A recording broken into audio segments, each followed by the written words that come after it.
Por que os produtos nos Estados Unidos custam relativamente mais barato do que aqui no Brasil? E por que os funcionários, os trabalhadores nos Estados Unidos ganham mais relativamente comparado ao Brasil, aos brasileiros? Boa pergunta, enviado pelo Pedro Canali. Vamos então entender. Sobre o preço dos produtos, nós podemos dizer que temos um culpado na lata, que são os impostos. Os impostos no Brasil são muito maiores do que lá nos Estados Unidos, tanto para serviços como para produtos. Então, por isso, os preços dos serviços e dos produtos lá é muito mais barato que aqui. Aqui, o valor vem praticamente igual, até menor sem os impostos. Com os impostos, quase dobra. Por exemplo, eu até anotei aqui, o imposto sobre valor agregado, conhecido como IVA, lá nos Estados Unidos é de 5%. Isso porque eu tô arredondando, é quase 5%. Sabe quanto que é aqui no Brasil? Mais de 20%. Isso já dá uma diferença grande. Ô, meu amigo, dá uma diferença grande. Por isso que nós pagamos mais caro. Agora, por que os americanos ganham relativamente bem comparado aos brasileiros? Isso a gente precisa analisar, porque assim, ó, lá nos Estados Unidos, o custo de vida é muito alto. Então você precisa ganhar bem para você conseguir manter esse custo de vida. É difícil os lugares lá que têm um custo de vida baixo. Então, se for analisar a nível de proporção, os americanos ganham praticamente o mesmo que os brasileiros. Aqui os produtos, em alguns casos, o sistema de o custo de vida, podemos dizer assim, é um pouco menor. E o brasileiro então ganha um pouco menos, então o custo de vida fica mais ou menos igual lá. Só que o custo de vida lá é alto, só que eles ganham mais. Mas o que sobra para eles comprarem outras coisas, o que eles investem com moradia, água, luz, internet, comida, essas coisas, é o mesmo praticamente equivalente que o brasileiro gasta. Então, pela proporção do alto custo de vida lá, praticamente um americano ganha relativamente igual ao brasileiro. É meio louco essa ilustração aí, mas é mais ou menos esse caminho aí. Porque geralmente os motores a diesel são muito mais fortes do que os motores a gasolina. Já reparou isso? É uma grande verdade. Boa pergunta, enviado pelo Vitório Aparecido. Então vamos descobrir o porquê? Nós podemos responder isso por conta de 3 fatores. Primeiro, taxa de compressão do motor. A taxa de compressão de um motor a diesel é muito mais alta do que um motor comparado à gasolina. E bem que inverti a fala aí, né? Ou seja, o ar é comprimido em um espaço muito pequeno, o que aumenta muito a temperatura e a pressão. Então, quando o combustível é injetado, ele acende de uma forma muito espontânea, causando uma explosão que gera muita força. O segundo fator é a densidade do combustível. O diesel é muito mais denso do que a gasolina. Isso significa que ele contém muito mais energia por volume, né, por unidade de volume. A mesma unidade de volume de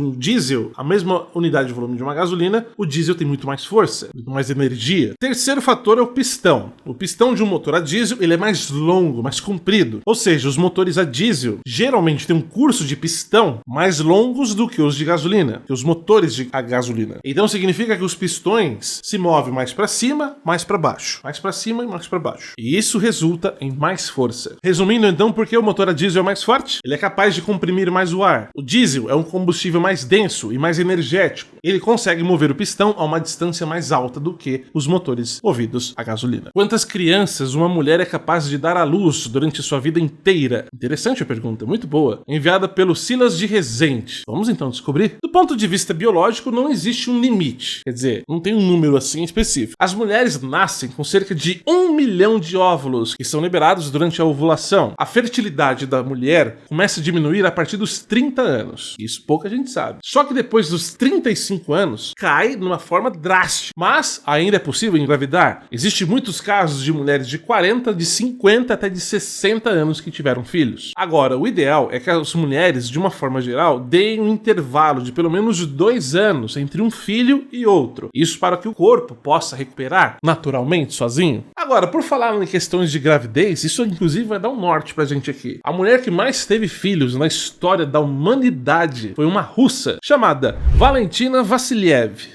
Acho que eu disse certo. Senta aí que o número é grande. Essa mulher teve 69 filhos. Dela, não era adotado. Saiu da barriga dela. 69. Ela teve 27 partos. Desses 27 partos, olha só que loucura. 16 pares foram gêmeos. Olha só, vai vendo o número. 7 conjuntos de trigêmeos. 4 conjuntos de quadrigêmeos. A mulher teve 69 filhos. Tem noção, cara? 69 filhos. Eu desacreditei quando li isso aqui. É um recorde absoluto. Isso aí mostra que se você for viver pra ter filho, como diz o ditado, o céu é o limite.